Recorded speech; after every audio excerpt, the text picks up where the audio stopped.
Hi, welcome back. My name's Shnon, and like I talk about on the YissakarScribe, I talk about ex-gay content. I also talk about spiritual abuse from cult leaders and so much more.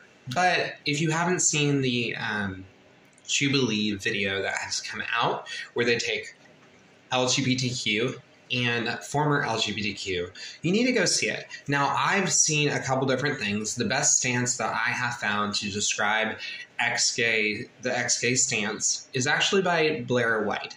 So you can find that on YouTube. You can search for their video and you can pull up when she is talking about the feeling and actions that people have as ex-gay people. So I might actually talk about that later, but I just got done watching Can You Stop Being Gay? Middle Ground from Gilbert Gonzalez Jr TV. I do recommend that you watch that after you watch the original Jubilee video. And I think that they talk about a couple different areas that are very, very important. I don't agree with everything that they say because I don't personally believe that homosexuality, when you act upon it, I don't think that is holy.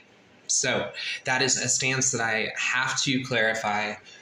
That being said, having a life that I no longer identify as a gay person, identify as a queer person, I've talked about that, and I don't identify as being straight, I talk about that, and I make ex-gay content.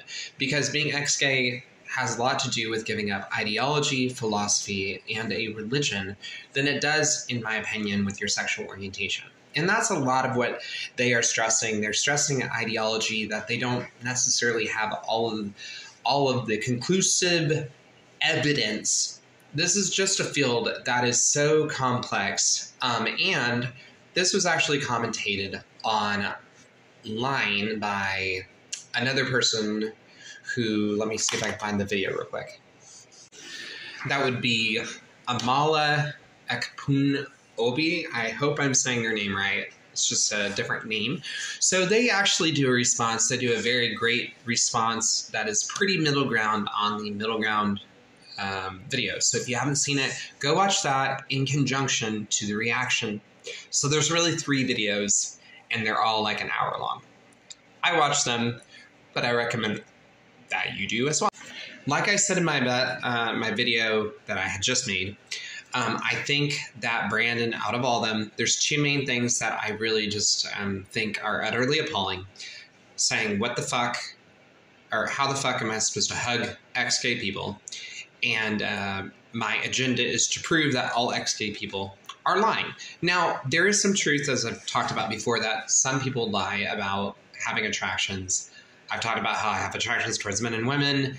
Sometimes I have no attraction towards any of them. I go for long periods and short periods. It just really depends. So that's just where I'm at sexually on that conversation. That's not talking about religion. That's just talking about my journey as a person. But what I want to talk about today, and this is a big buildup, there's just a lot to go over. So if you're seeing me on TikTok, sorry, it's just a lot to go over. What I find, the issues that I found that are, I believe, very harmful that the ex-gay group, the former LGBTQ does. The number one thing that I saw that is very appalling is how they, one of them, I want to get the name right, and excuse me if I don't, but I think I documented it right. I want to talk about Rashad. I have a problem with him. The reason why I have a problem with Rashad is because he ignores a medical condition that is provable about a medical DNA mutation. And he literally just ignores that person's being altogether. In my opinion, this is very reflective of a charismatic doctrine that is non-denominational and is on the fringe of Christianity, the extreme fringe. And several Christians that don't support progressive theology and humanism are against the type of behavior. And I think it's really important to point this out. I think that his behavior is, whether you're progressive or conservative, is very much so very unkind I don't think that he acknowledges that it's a disease or a mutation or an illness in the physical body that has taken place that has caused the change in their body.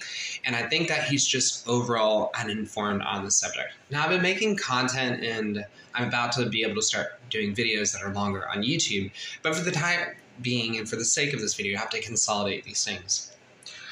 I find that when you have somebody that has such a high deformity, I don't know if that's an area that we as people could ever figure it out. Matter of fact, if we approach it from like a religious standpoint, there were eunuchs in the church, and history doesn't necessarily show, at least I haven't seen or studied that difficult part of early church history, to know whether eunuchs, which is what a intersex person I believe would be under, and they're not the only type of eunuch, but if they existed, which I imagine on the rare case they would, just because of what was done to people in society was horrible during that time period. And that's not talking about Israel, that's just talking about the world. We don't know if they had gotten married or had kids or other things. We just don't know. And so I think that's just a really hard area theologically. And I think that if you are able to take out certain sex organs or change something and you have the choice, which is very abnormal, it's the abnormal situation. It would either be a eunuch or it would be a leopard in scripture. It would be covered underneath one of those. That doesn't talk about some salvation or consecration. That talks about them having an ailment in their body. And if the Lord wants to heal them, that could happen as a miracle, or like the statement of Zyla, she said is that she could see the glory in